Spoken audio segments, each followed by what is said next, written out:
Hello, welcome to News Today. My name is Kemini Nyamani Amana. Coming up this hour, child rights activist laments poor state of Ghana's orphanages. The Interior Minister instructs heads of security agencies to get their houses in order to contain any fallouts that may arise as a result of elections in neighboring countries in West Africa. South Sudan's President Salva Kiir and rebel commander Riek Machar signed new peace deal. I'll give you detail of that deal in a bit. But expect other stories as well here on the program. Don't go away. And again, this is News Today, and thanks very much for your company. In our first story, the Interior Minister Mark Woyongo has instructed heads of security agencies to get their house in order to be able to contain any fallouts that may arise as a result of elections in neighboring countries within the West African region. The minister is currently on a visit to the Volta region. Let's get some detail of those visits from our correspondent, Mauli Agbi. Mauli, what can you share this afternoon? Yeah, the Interior Minister, Mark Woyongo, is currently at Nkonya. And as part of his working visit, he will also be visiting the Alavanyo site in the Nkonya-Alavanyo conflict. Earlier on, he made mention of the fact that the security agencies should be getting ready to take care of any untoward situation that may arise out of the elections in our sub-region, especially in Nigeria. But and Nkonya here, he has been urging the chiefs that there's no alternative to dialogue in ensuring a lasting peace in the area. He was responding to concern raised by the chiefs for the current for curfew, which is currently in force here, 6 p.m. to 6 a.m. curfew, to be relaxed further. But according to the Interior Minister, the relaxation of the curfew would depend on the residents of Nkonya and Alavanyo and on the recommendations of the Regional Security Council and the Regional Minister to his outfit for them to consider any relax in the curfew period. He was telling the chiefs that maintaining the peace would give a good signal to the ministry to relax the curfew further. But if there are skirmishes here and there, the ministry would not be able to relax the curfew. He was also mentioning to them that the committee that worked on the peace situation in the region some time ago should be revived to ensure that the lasting peace comes to the Nkonya and Alavanyo area. Now, what response did he get from the region as far as security is concerned? I'm asking, what response did he get from the region, the people of the region? Yeah, the people of the region who, especially at Nkonya here, at the Chief's Palace, there are a lot of youth around who are listening to the minister speak. And the minister took the opportunity to appeal to the youth directly this time, because a lot of them were available, to appeal to them directly that they should give peace a chance. And the youth have also been responding in that light, that yes, they also want peace. Peace is crucial for them because most of their businesses are dying. The women who sell kenke in the night can no longer do their business in the evenings, and they also want peace. And perhaps they are giving the regional minister their word through the chiefs that they will do their part to ensure that peace prevails in the area. Mauli, thank you very much for that. Now, we also want to get into a conversation at what risk Ghana could be faced with as countries within the sub-region go to the polls to elect new leaders, especially Nigeria in their February 14 election. Irbad Ibrahim is an international news and security analyst. He's joining me over the telephone. Irbad, thank you very much for your time here. Welcome. But what are the risks to Ghana in the face of the instability here in the sub-region, coupled with the fact that some nations, including Nigeria especially, will be headed for the polls anytime soon? We don't hope for that, but if Nigeria bubbles in the aftermath to the elections, I think we have the luxury of proximity as a country. You need to travel some 2 other countries before you hit our borders. Sandwiched between Ghana and Nigeria are Benin and Togo. But, historically, because of the similarities we have as sister Anglophone nations, we were colonized by the same country. We are members of the Commonwealth of Nations. In times past, when Ghana was in trouble, Ghanaians would travel to Nigeria and vice versa. Until in '69, when the Buzi administration asked the Nigerians to pack bag and baggage and go, and we also suffered a similar fate when they responded in equal measure. They did Ghana must go in 1983. But since the time of IDB, Ibrahim Babangida, when the PNDC and the Rawlings smoothened relations between us and the war in bilateral ties, it's always been good. So I anticipate that if anything goes wrong in Nigeria, the ripple effects will be felt in Accra. But I believe so well that with Benin and Togo posing up to Nigeria as well, they will be able to soak some of the pressure in case there is a spillover of refugees. In that case, it is a good thing what the Interior Ministry intends to do with the security agencies. But how would you expect them to go about this? I think the tightening of the noose around our frontiers is one fundamental thing we should do at such a delicate moment. You remember when conflict struck in Boache, in La Côte d'Ivoire, in the early 2000s, you saw how we treated the Elubo borders. So I believe so that in hindsight, the Interior Minister wants us to up our ante so that we are not caught unawares. So therefore, I believe we should continue to tighten the noose. He's already renewed the curfew in a couple of conflict zones, Nantandori in the north, Bimbila in the north, Alavanyo, and then Konya in the Volta area of the country. So therefore, I think we don't need to reinvent the wheel. We can plug strategic pages from the playbook we've used in the past decades and fending off any potential from another West African country. Thank you very much for your time. Now, Parliament of Ghana is expected to resume sitting on Tuesday, 3rd February 2015, after weeks of recess. Parliament will also play host to President John Dramani Mahama when he delivers the State of the Nation address in March. I spoke earlier with Majority Chief Whip in Parliament, Alhaji Muhammad Muntaka Mubarak. Bills that are before the House, and then also some LIs, the legislative instruments. But I think that the most important ceremony that we'll be having in the House will be 2 major things. One, within this month, February, we are likely to receive His Excellency the President for the State of the Nation address. And the second most important thing is that we are hopeful that by the close of this meeting, members will all move into the block 600, the offices of members of Parliament. So basically, these are the 3 things that I think. Priority with the members of Parliament who are not ministers of state. Then we will then come to deputy ministers and the ministers who already have some office.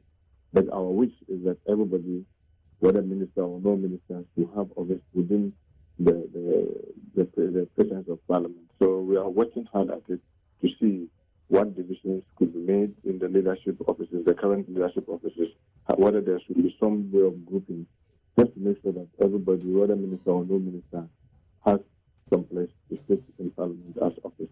We also understand that Parliament will be looking at the Right to Information Bill. Yeah, the Right to Information Bill. Yes, this all in seal. Like I told you, the bills are meaning, so we intend to try to do the best that we can as much as possible. But what would you say is the state of that bill? Well, it's still at the committee, and we hope that the committee will finish and bring this report to plenary, then we'll start the process of law, turning it into a law. Is that to say that the process has to start all over again? No, it's already currently with the committee, and the committee is working at it. The tenure of the parliament is 4 years, and we did that 2 years, so it's still at the committee, and the committee will not have to start all over again. I'm even sure, I've heard from the chair of the committee that they are almost finished with their report. So we are very optimistic that maybe within the meeting it will come to the floor. Disturbing story. Metro Mass Transit bus is crashed into residential property somewhere in Konono in Kumasi. Regional correspondent Mohammed Nuruddin has joined me over the telephone with some detail. Hello, Mohammed. Hello, Kamini. Tell us more about this accident. Kamini, about 30 minutes ago, the Metro Mass Transport with registration number JC 2881Z left Kumasi, heading towards Tamale. And when he got to Kononom here in Kumasi, information we had was that somebody was crossing the road and he had to, dodge the person. And in the process of doing that, he lost, there was a brake failure. And the only thing he could do was to, veer from the road and then, crash into the residential apartment, which is here in Kumasi. And we understand if the driver had not done that, he would have collided with so many cars who were on their way to Kumasi. And so, as I'm speaking now, the car is here. And then information we have gathered also is that there is no any serious casualty here. And the passengers are here stranded, waiting if they could get a vehicle to Tamale. What is the state of this residential property the bus crashed into? Well, one of the room has collapsed as a result of the accident. And as I'm speaking now, one of the residents came and he was saying that some few hours ago they were watching TV in the room, and immediately they left this thing happen. And so he was happy that nobody was in the room, and he was praising God for saving their lives. I see. It's obviously good news that no injuries were recorded, as you're telling us. But what alternatives are available for these passengers who are now stranded?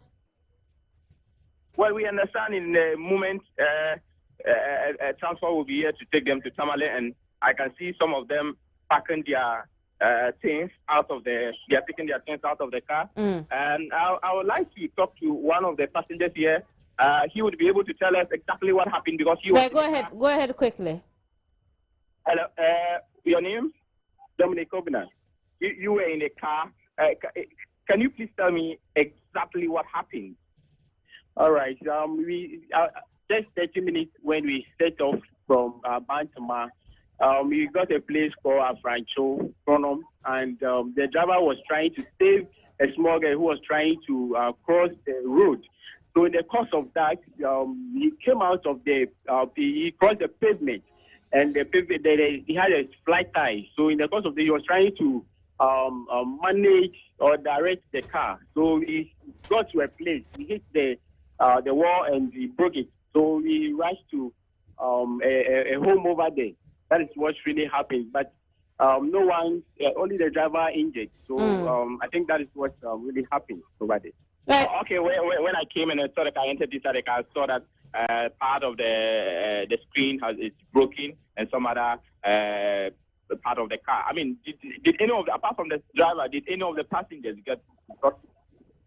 No, really. There was this marginalized woman. He was using crutches. So when it happened that way, all the passengers got out from the windows. So later on we realized that this woman was still in the car.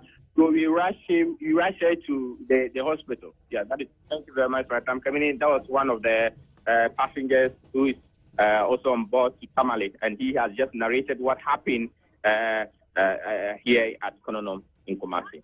I see. Thank you very much for the report.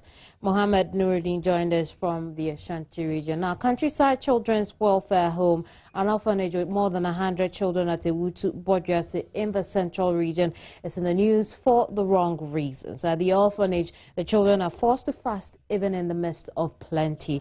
It's a sad tale of poor feeding and forced fasting, open sale of donated items, abuse, neglect and wanton pregnancy, as well as abortion and lack of proper health care. In his latest undercover investigations at the orphanage, the ace investigative journalist Anas Aremiya Anas and his team, after living in the home for 6 months, uncovered a home that has been turned into a business venture by its founder, Emma Buafo Yebua, affectionately referred to as Auntie Emma or Mommy at the home. Kojo Youngson of the Super Morning Show spoke with Anas Aremiya Anas.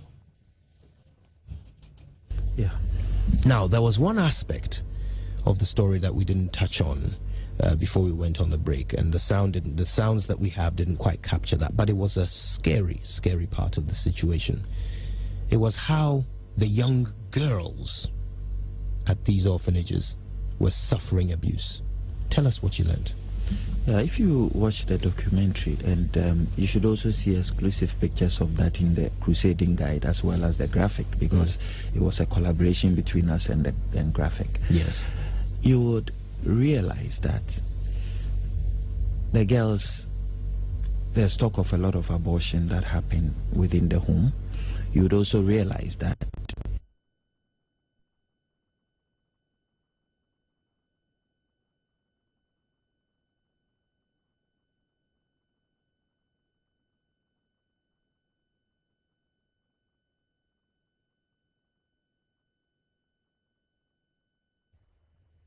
let's take a look at this issue closer.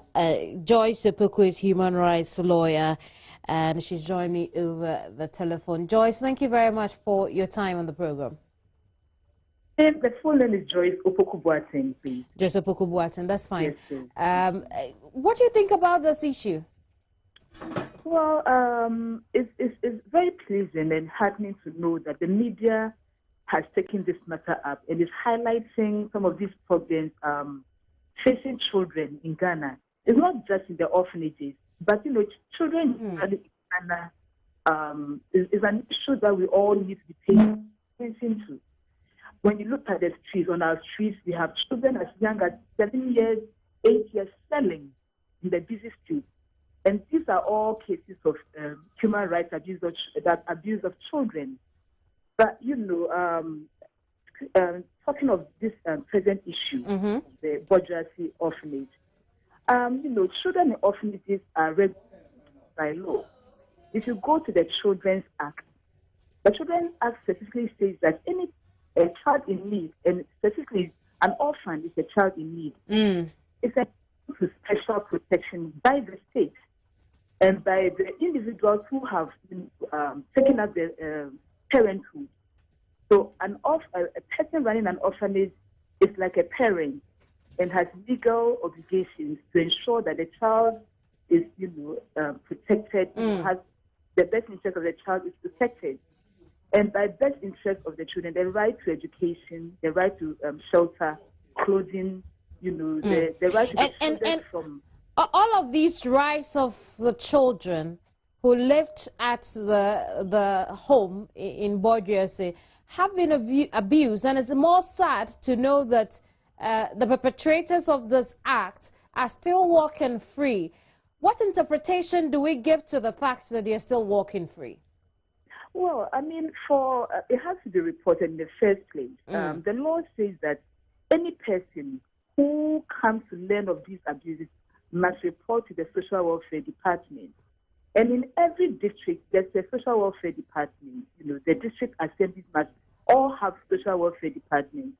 When these matters are reported, they have to conduct investigation. It's based upon this investigation that, a criminal proceeding or a criminal action can be instituted. So first of all, it has to be investigated by the Department of Social Welfare, and then they will make recommendations. And if there are criminal, matters or criminal implications, then the police can come in and also conduct their investigation into the criminal act. Okay, so at the point when these children have been relocated to some orphanages, including 40 of them going to the Osu Children's Home, you would want to believe that the social welfare played a role in that and hence would know about this matter. And so it makes very little meaning that the perpetrators are still free. Well, I mean, this actually, what you're saying presupposes that, it's like the, how do you say, extinguishing the fire without really finding the cause of the fire. So it's not just relocating the children or placing them in another orphanage, but the problem must be investigated thoroughly, but first of all by the department, and then if it's established that there are criminal issues, then the police must come in and investigate.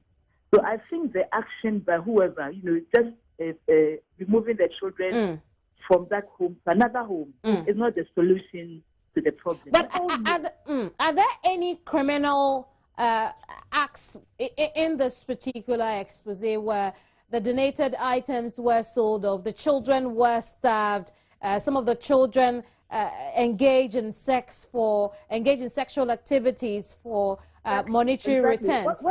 Yes, what you just mentioned, engaging children in sexual activities is actually to the Criminal Code of Ghana. If you go through the Criminal Code, exposing the child to, prostitution and all these kinds of immoral behavior, are criminal issues that must be investigated. And so whose duty will it be to take this matter to the police? Can the police also just wade into the matter? Hello, Joyce. I think we've lost Joyce, but I've been speaking to Joyce Opoku-Boateng, who is a human rights lawyer. Now, earlier, I spoke with Executive Director of Child Rights International, who says Ghana's orphanages are not the right places for children to be brought up. He was speaking on the back of the expose by Anas Aremiyaw Anas on Countryside Children's Welfare Home. The Children's Act and the LI, it gives you the processes and the reasons why you can establish orphanage homes in this country. And it's the last resort to it. It's situations where the child don't have a mom, don't have a dad. But when you interview children who find themselves in orphanage homes, over 90% have relatives that they can go to. The one is either they are single parents, they have a single parent who can take care of them and all that. So clearly, such children do not fall under the category of people who are supposed to be in an orphanage home. They have relatives. And two, if you look at our system, it's a very good. We have a very good system in terms of the extended and then the nuclear family system. So at any material moment, a child can still have a place within the extended system, which of course, as a state, we need to promote that aspect of it. So you will come to the conclusion that there are a lot of children who are in the orphanage homes who are supposed not to be there. By virtue of that, you cannot say that the orphanage home is the best option. Even when you go to Osu Children's Home, there are children there who we can trace their relatives and they can still live in context of that environment and then ensure that the state provides some support services so that they can grow up in our society, because our society is in such a way that if you lose touch of society, it is very difficult for you to also establish yourself. So we need to also recognize some of these things and ensure that we establish children at the community level so that they can grow in an environment that is conducive. On the basis of that, that's why we are saying that the establishment of orphanage is not the best option for Ghana now, but it's supposed to be a last resort in terms of identifying people who have the real need, where we would say that they don't have a father, they don't have a mother, and there's nobody in the extended family that we can commit the child to. And when we get to that level, that is where we will say that the state becomes, because the system that we practice in Ghana, at a point, the state becomes a parent to such children. And that role is the last resort role that the state needs to play. So if the state comes to the conclusion that these children do not have parents, we can't find anybody within the extended family system, and there's a role that has been given to certain people by the Children's Act, which you call the fit person, where the state itself can decide that, okay, we want to commit this child to you, take care of the child, and we will provide you with the support system for the child to live in the context of the family. We have the adoption system. We have the fortress system. So we need to pass through all these systems to come to a reasonable conclusion and say that, yes, the child, we can't find a place for the child in that environment. Therefore, the state must act as a parent. That is where you see us sending children to children's homes or orphanage homes so that the state becomes a parent to such children, raise them to be more responsible in the society. We can now go to the courts, where the court is hearing the case between the Bank of Ghana and the 12 labor unions over the management of their Tier 2 pensions contributions. Kwabena Chenchen Hene Boatin is our man there for us, and he's joined me over the telephone. Hello, Kwabena. Hello, Kevin. What can you share? Well, as I speak to you, the case is still being heard in court. This is the industrial court right here, and the case is still being heard. But lawyer for the 12 labor unions has actually advanced his argument quite lengthy, just about an hour or so.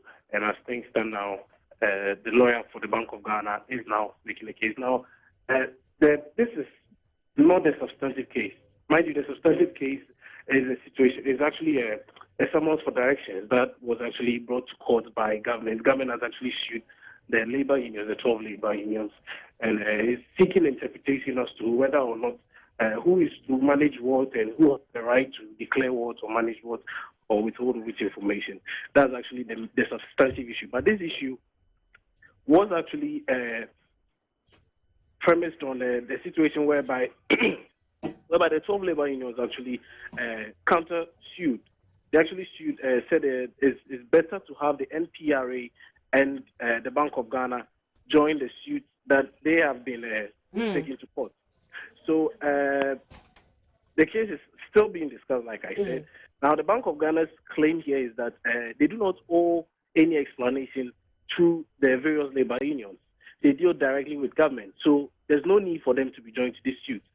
So now this particular case is on this, and it's been back and forth as to why you need to be part of this. Now, one of the reasons the lawyer for the labor unions with that, lawyer Akotompa has been advancing, is that the Labor Act, they are mandated, that's the Bank of Ghana, they are mandated to disclose certain information to anyone who actually contributes to the pensions fund.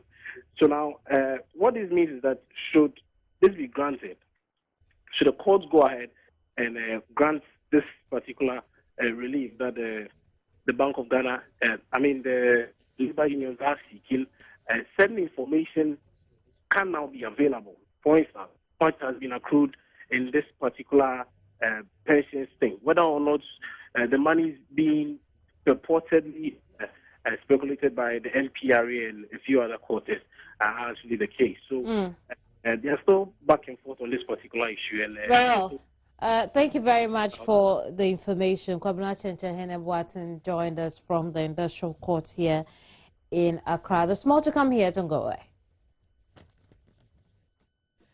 Good afternoon, my name is Barbara Tando. Let's talk sports now on News Today and yesterday. I'm sure you are not even yet over the win yet. We qualified, or the Black Stars qualified to the semi-final stage of the ongoing 2015 AFCON tournament, and they beat Guinea by 3-1. 2 goals by Christian Achu and a goal by Kwesi Apia made it 3-0 for Ghana to book us a place in the semi-final. Now, if you missed that particular game at the Estadio Internacional de Malabo, here are some excerpts.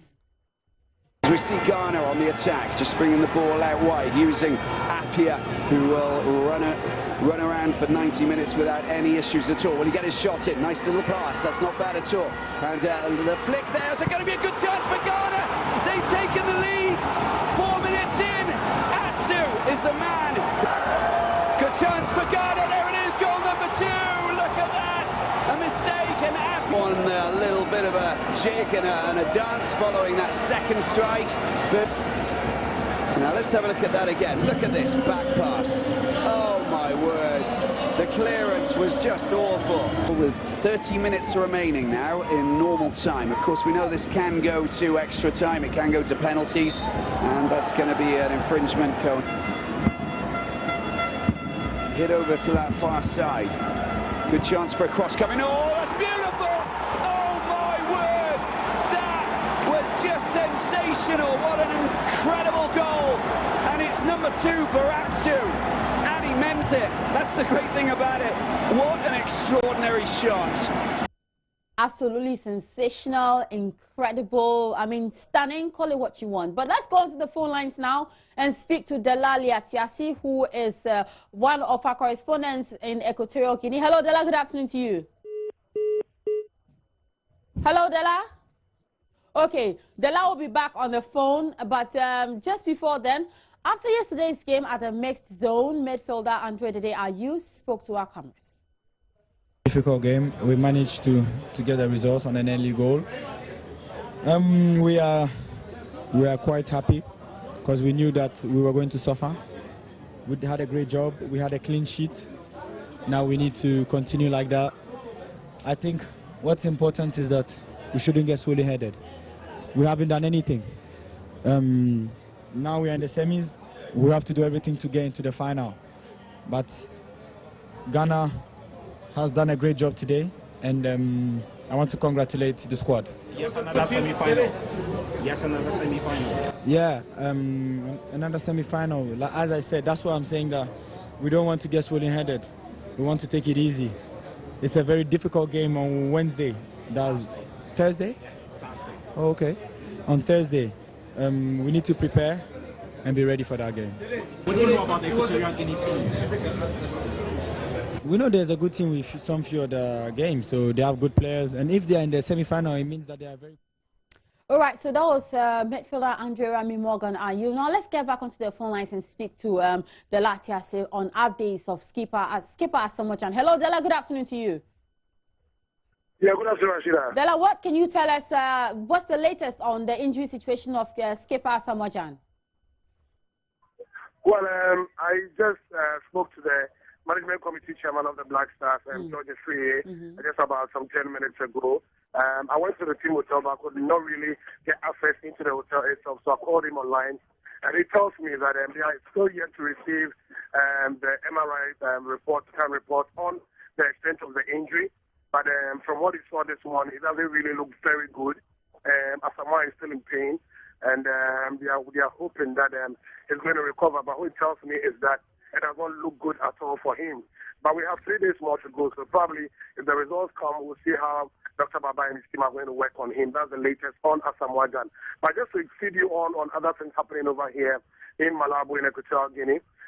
First of all, let's start with the supporters. And they were not too happy about yesterday, their inability to get free tickets from the Ghana embassy here. And against the backdrop that yesterday, they also realized that GMPC, who are heavily represented here in Malabo, brought in about 148 people to come and watch the game. They feel that the government or the embassy have given them a raw deal, and they are hoping that come the semi-final on Thursday, they are going to get free tickets to come and watch the game. Yes, they came in their numbers, but probably we could have maybe a double of that number for the game. And now, one other thing going on here is the fact that the fans here or the Ghanaians over here are in a state of panic, if I should put it that way, because they are saying that when usually a country comes to play the national team here and they win, the police and the soldiers are on them. The repercussions are that probably they will be repatriated back home because most of them don't have requisite papers. And so they are divided as to the game on Thursday.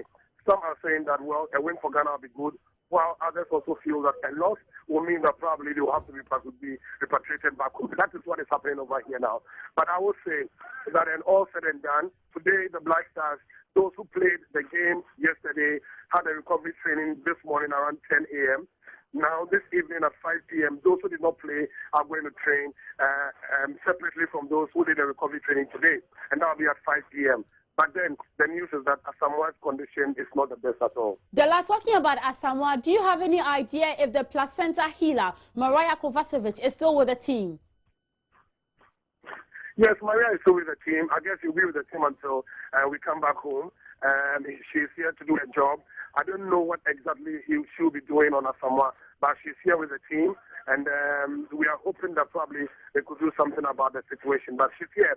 She was with us in Mongomo. She flew with us back to Malabo here. And she's been with the team. She's going to be with the team till the end of the competition. All right, Dela, thanks very much. And I hope that you will monitor the situation, especially on skipper Asamoah, and bring us up to date when they do receive the results for the MRI scan. We'll definitely do that. But tell Ghanaians back home that it's just about trying to give confidence into the Black Stars. Probably this is the time that we are going to break the 33-year jinx of lifting the trophy. So we need their players and their support, and I guess the Black Stars will make us proud. Dela, they've heard you, and I'm sure we're going to do just that. So all the best to you too. All right, so earlier today, we actually hit the streets of Accra to find out if indeed perceptions about the Black Stars have changed, if indeed people's expectations have actually risen or gone on the high, especially as the Black Stars are doing a lot of exploits in the ongoing AFCON. So let's hear what people had to say. They have a good chance because earlier in the competition, nobody gave them a chance, and the home support, like you said, was lacking. But now that we are in the semi-final again for the, I think, 5th year running, so everyone believes they can go through. Especially against Equatorial Guinea, we have a stronger squad, so anything can happen, but I think we have a good chance. But I would say yesterday's match was a good match. I think they are picking up. And then they can only gain our confidence when they bring home the cup. I think that is when we can all start from a fresh note. And I think we'll give them the support. But yesterday they deserved the win. It was a good one. The coach did very well. The changes were good. And I really liked Kwesi Appiah. I think he's going to be a good impact on the team. I think, yeah. Okay. They did well. And then I think the cup will be in Ghana. Is you supporting Black Stars? Somehow. Oh, not somehow, say. Because mostly sometimes they will go reach a point and they come back. So it's like me, anyhow they play, I'm just, but it's good that I want for them. I'll pray for them. Ghana did well. By the grace of God, we'll go to the final to beat the. By all means, we go with the Ivory Coast. I guess Ghana are improving well, and we want what they are doing. At first, people are, they don't understand what they are doing, but now things are going on well, so we like them, yeah. And we are now supporting them. Okay, but when it started, you were not supporting them? Not at all, because already what they did about the World Cup, we were all annoying. So right now we can see that they are improving also. We want to support them, yeah. Okay. Right, so the indifference is a bit cutting down because the Black Stars are certainly making us proud. You're doing us proud in Equatorial Guinea, so they do really need your support, especially skipper Asamoah, who does need our prayers now, as he is set to undergo an MRI scan to know the extent of injury he suffered at the hands of goalkeeper Yatara of Guinea in that quarter-final encounter at the Estadio Internacional de Malabo. But I'm still talking on the AFCON. Ivory Coast have also qualified to the semi-final of the competition. They will be meeting Democratic Republic of Congo. Let's see what they did against Algeria. The signs were good for just that early on. Yassine Brahimi finding some space in the box, and after a little ping-pong in the box, the ball found its way to El Arabi Hilal Sudani, whose effort came to nothing. At the other end of the field, Sarah Die released Gervinho, but the Roma striker's ball across the box left something to be desired.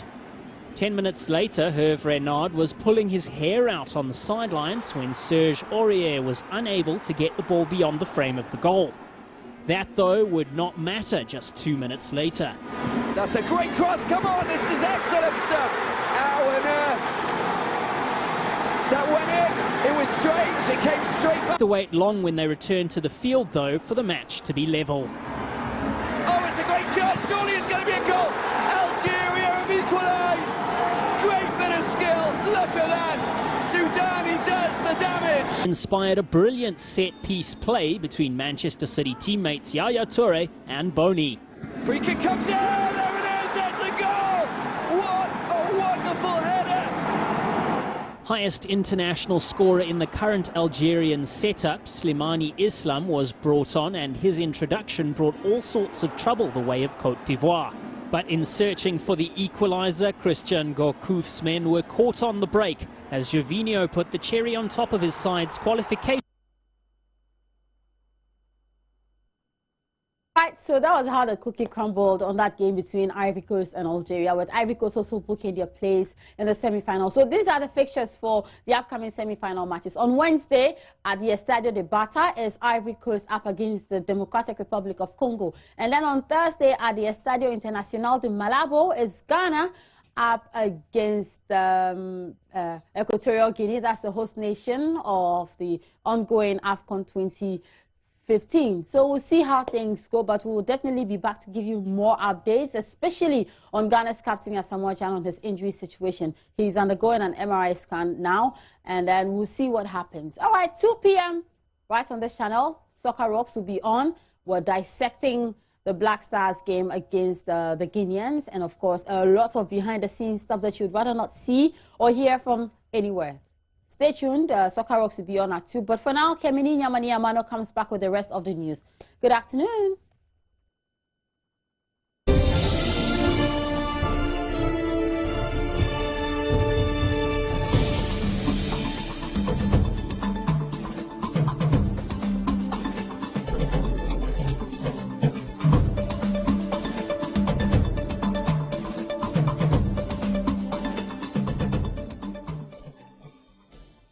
You're watching News Today. Now, streetism, lack of opportunities, and limited expertise in special needs education are some challenges to building a resilient workforce for Ghana. For education advocates at the Baraka Policy Institute, time has run out for government to provide accessible, relevant, and quality education for every Ghanaian. At a forum, executives of the Baraka Policy Institute underscored the need for greater involvement of policymakers to initiate and implement programs to address the numerous challenges that bedevil the education sector. It's a huge waste of human learning potential when a substantial portion of the nation's children, the nation's youth, are not in school or are in school studying things that are not directly related to their immediate environment. It's a waste of human learning potential when we have these swarms of, Ghanaian youths, children thronging the streets of the major cities in Accra, hawking all manner of wares, virtual, supermarkets on human heels or supermarkets on human feet, and when indeed these students or these youth should have been in school or in one vocational training center or the other. So this is the extent to which we are emphasizing the question of access. And access should be treated as a national emergency. Otherwise, the nation will be losing the talents and skills required to turn our developmental aspirations, around. Students agreed with the assessment that the current educational structure does not adequately equip them for the working world and shared the belief that technical and vocational courses must take their rightful place in the national development agenda. The government should focus on the agricultural sectors and the technical sectors. See, here in Ghana, most people see the technical people and the agricultural people to be people who are not academically good, but which is very wrong. As a nation, we have to use our raw materials to work so that we earn our income as the white people do. And we being Ghanaians, what we have the natural resources such as the land, the sea, and so for that matter, we have to focus much on the agricultural sector and also the technical unit. Before the country move on, the country have to be well equipped with technicians. Roselyn Opon's report for Joy News. You'll find more news on myjoyonline.com. My name is Kimini Nyamani Amana. Thanks so much for your company over there. Thank you.